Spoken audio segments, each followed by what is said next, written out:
And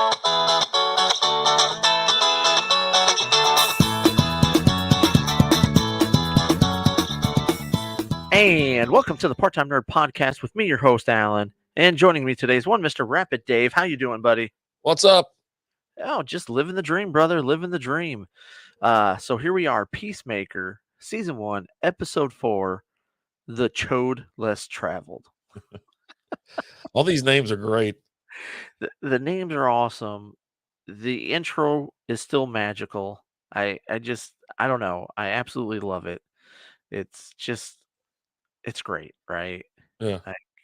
Choreographed dance, got the moves going on. Homeboys coming through with dancing with the mop, and it's just I don't know, man. I just love it. It's a great way to start the show off.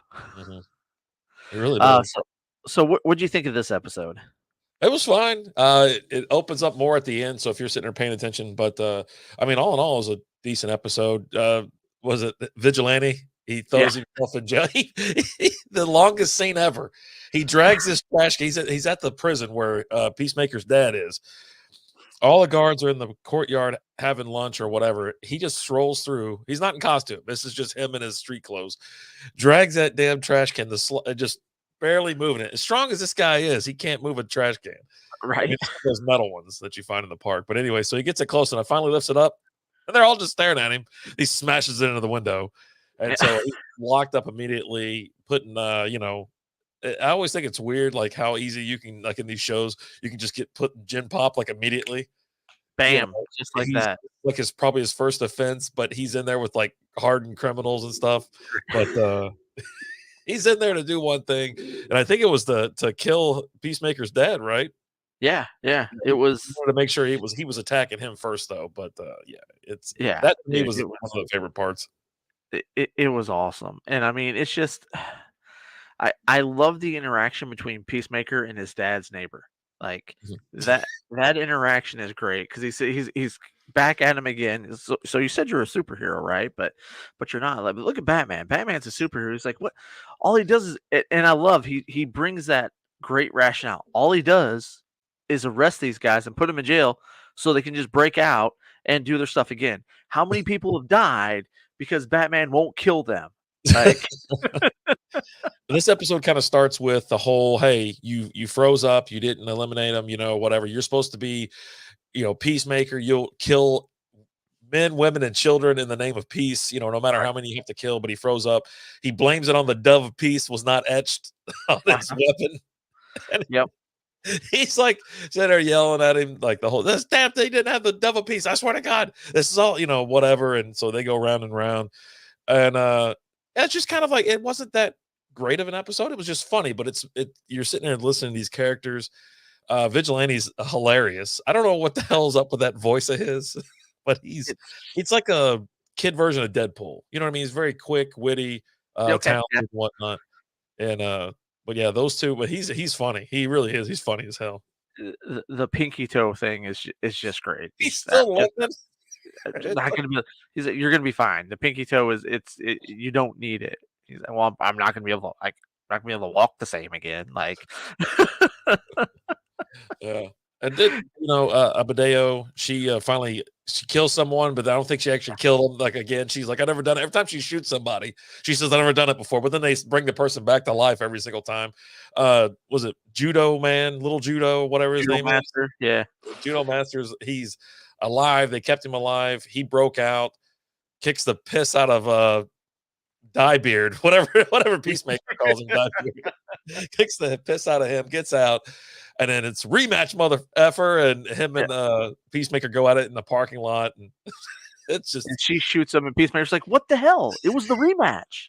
Like, I was gonna win." Like, and she's looking at him like, "Are you serious?" He's like, "Well, thank you, but it's." And he's just so just defeated. He's just like, "It's the rematch. Like, come on, man." It's just. He had him too. He was beating the crap right out of him. I mean, it's a funny fight because John Cena is such a massive, man. And then Judo Master is such a little dude. It's like a little kid. Yeah. He seriously is like 5'2" or 4'8" or something. He's very short. And so he's getting chunked around. He's putting up a fight, though. He's putting up a hell of a fight. But every time when he finally breaks free before the fight with Peacemaker, he walks out right up behind Diebeard, and he's always eating a bag of chips. No, right? He's always eating like flaming hot Cheetos or something. It's like he's sitting there munching on something, but he's been held captive and almost dead. So I mean, I'm sure he's hungry. So he had to Right? get a couple chips in his system just to fire the engine back up. He's essentially been in a coma, you know? You wake up from a coma and you're gonna be hungry. That's just the way it Got the is. munchies. Yeah. But they're looking for these stupid butterflies. You find out that the butterflies are these little things that are inside of people's heads. They're controlling them and stuff like that. It's an alien invasion, you Yep. know. And then at the end, you realize that you kind of had a feeling because the guy acts weird, right? The head of who's the head guy? You know his name? Mern. Mern. Vern. That's his name. Mern. Vern. M-U-R-N. That's No, hilarious. Mern. M. Oh, Mern. Sorry. M is in your mom. So Mern, he's always acted a little strange and odd or whatever at times, and it's been a little sus. And then your suspicions are confirmed at the end. They get a call saying, "Hey, there's the blah blah blah blah," and he, in fact, is a butterfly as well.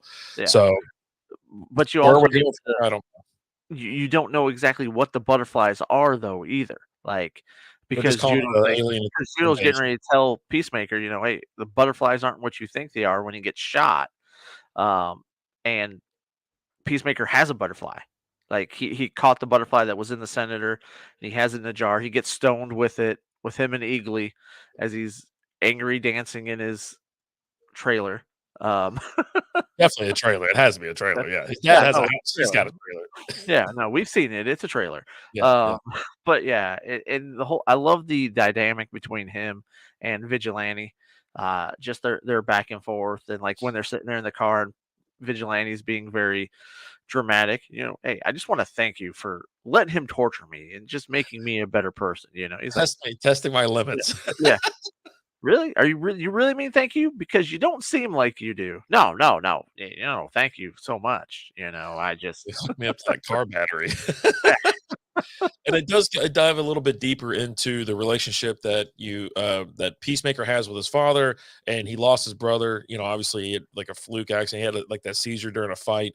Was that a fight with him? I looked up for a I second. I don't looked back you down. didn't see who. You didn't see Okay, who. I just want So to make sure. you're not sure who, but apparently they've got a file on Peacemaker and what his dad did to him and all of that. And you kind of get to see some of that where he's stabbing that one guy that he's got held hostage and things. So Yeah, you've got a lot of things that we're gonna find out. You kind of find out why he's so kind of conflicted and things like that. So yeah. it's With that I damn mullet enjoyed too. it. That flashback with Dude, the mullet's great. that mullet's magical. I'm not gonna lie. Oh Super man, high. It's like so fucking, I was wondering where he got that wild ass hair because when you see him, he always looks so shot out. You know what I mean? He's got right? those squinty eyes and the hair sticking up to here. God Almighty! But yeah, holding on to the dream. Yeah, but no, this episode wasn't as eventful as some of the other ones, but you're getting some story, you're getting the backstory, character development, things like that. But it's still hilarious. Like it's still funny. Not as many things happen, but you have smaller, big things that kind of happen in the episode. But all in all, another good episode. Looking forward to next week's episode, and I'm just gonna work on learning the opening credit scene dance now. That's Yeah, just now my life's goal is to learn that absolutely. dance.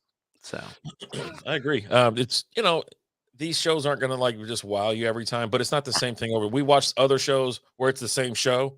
essentially every freaking week, and then something random happens. But ultimately, this one for me is it's a great watch. It really is. I tell other people why I'm like, hey, go watch it. It's completely stupid now, and you have to understand this is a comic book or Right. a comic book movie. This is DC. I go, but this is one of the funniest things. If you just let your guard down and just laugh, I go, he'll make your ass laugh. Oh yeah, yeah. If you watch this and don't laugh, you're a freaking butterfly. That's all I gotta say. Like that's it's hilarious. James Gunn, he's knocked it out of the park so far with this.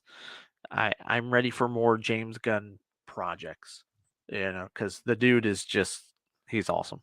He's Yeah, done a and I great think job. after the success of this, you're going to get more just because of the fact that one, it's on HBO Max, it's a Max original. Um, it's one of those things, right? Where there's more coming if this Oh, oh stays yeah. as successful as it is. And if there's one thing that you've kind of seen through all this, John Cena's down to keep playing Peacemaker because he showed up to the red carpet of Suicide Squad wearing the outfit. He's made the rounds of all the talk shows wearing the outfit. He just goes and does things wearing the Peacemaker outfit. Like that's who he is now. He's become Peacemaker, and I'm okay with it. Yeah. I mean, he's definitely having a good time, and he's having some fun, right? They're Yeah. definitely not taking this role too seriously, but it's absolute a barrel of laughs. But his commitment to the peace at no cost, no matter how many people he needs to kill. Just get that dove of peace on that damn weapon next time. He'll take care of him. That's all we need. Get the double piece there. All right, guys. Thank you so much for watching. Like, share, comment, follow, subscribe, all that fun stuff. If there's something you want us to watch, shoot us over an email, parttimenerdpodcast@gmail.com. Until next time, we'll talk.